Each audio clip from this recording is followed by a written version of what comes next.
Hello friends, मी किरण रेसिपीमध्ये सर्व खवय्यांचे स्वागत आहे। आणि आज मी बनवणार आहे आंबट चुका आणि पालक याची घोटीव भाजी। चला तर मग रेसिपीला सुरुवात करूया। मी इथे आंबट चुक्याची भाजी घेतली आहे आणि एक छोटी जुडी भाजी आहे, ती कोवळी आहे अगदी, त्याचे देठ सुद्धा कोवळे आहेत, ते आपल्याला ठेवायचे आहेत, ते कापून फेकायचे नाहीत। आणि सोबतीला मी पालक भाजी घेतली आहे।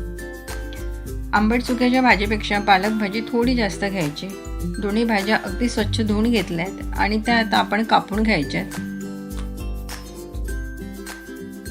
तर इथे दोन्ही भाज्या मी कापून घेतलेल्या आहेत। इथे डाळी घेतल्या आहेत, मी मुगाची डाळ घेतली आहे, ती सालाची मुगाची डाळ आहे, ती तुरीची डाळ घेतली आहे आणि थोडी चण्याची डाळ घेतली आहे। चण्याची डाळ नाही घेतली तरी चालेल। ही डाळ आता आपल्याला स्वच्छ धुवून घ्यायची। नंतर त्यात घालायच्या हिरव्या मिरच्या आणि थोडे शेंगदाणे घालायचे आहेत। 2 चमचे शेंगदाणे घेतलेत मी। मिरच्याचं प्रमाण थोडं जास्त घ्यायचं। नंतर यात पाणी घालायचं आणि ही डाळ आपल्याला 10 मिनिटे उकडून घ्यायची आहे, बॉईल करायची आहे। तर ही डाळ आपण इथे 10 मिनिटं उकडून घेतली आहे आणि आता यात आपण घालायच्या कापलेल्या पालेभाज्या घालायच्या। मिरच्याचं प्रमाण थोडं जास्त घ्यायचं, कारण ही डाळ थोडी झणझणीत छान वाटते। आणि आता ही डाळ आपल्याला पूर्ण शिजवून घ्यायची आहे।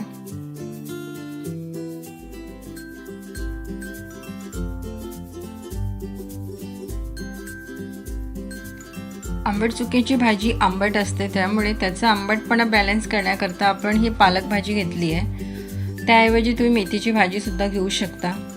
तर इथे आपली डाळ छान शिजल्या गेली आहे आणि आता आपण ही घोटून घेऊया।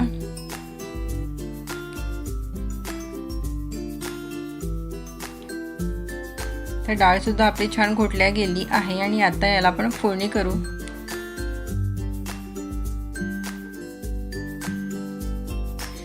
तर मी ते तेल गरम केलं आहे आणि त्यात घालायचं 1 चमचा राई। राई छान तडतडल्यानंतर आपण त्यात घालायचं जिरा, 1 चमचा जिरा घातलाय।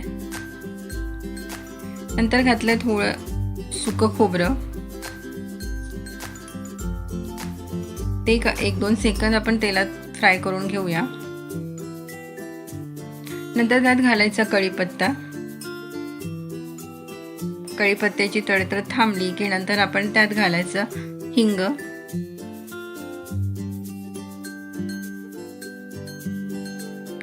मी ते थोडा ठेचा बनवून घेतलाय लसूण आणि मिरचीचा। त्याकरता मी 5-6 लसणाच्या पाकळ्या घेतल्या आहेत आणि 2-3 हिरव्या मिरच्या घेतल्या आहेत, त्या आपण ठेचून घेऊया आणि त्याचा ठेचा बनवून हा आपल्याला फोडणीत घालायचा आहे। तुम्ही असे लसणाची पेस्ट सुद्धा घालू शकता, पण हा ठेचा घातला की डाळीला खूप छान टेस्ट येते। तर इथे आपला ठेचा तयार आहे आणि आता आपण हा फोडणीत घालूया।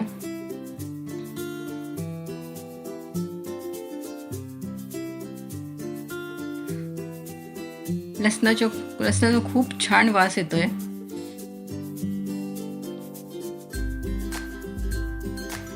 थोडी कोथिंबीर घालायची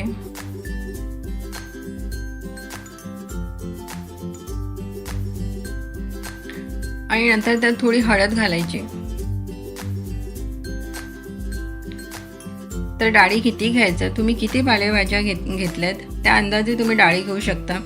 मी 2-2 चमचे डाळी घेतल्यात।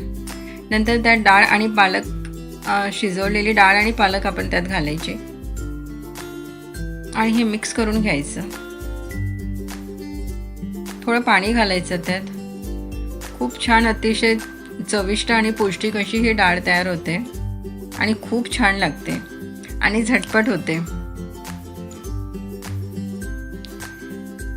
आपण त्यात मीठ घालूया अगदी चवीनुसार, गरजेनुसार आणि डाळीला छान उकडी आणूया।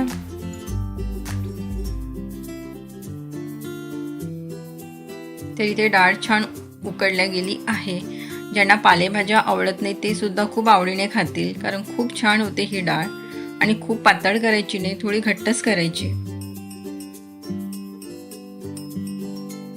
थोडी कोथिंबीर घालायची शेवटी त्यात आणि इथे मस्त अशी आंबट चुका आणि पालक याची घोटी भाजी तयार आहे आणि खूप छान झाली आहे। तुम्ही सुद्धा एकदा नक्की बनवा आणि आवडली तर लाईक करा, शेअर करा आणि सबस्क्राईब करा। धन्यवाद।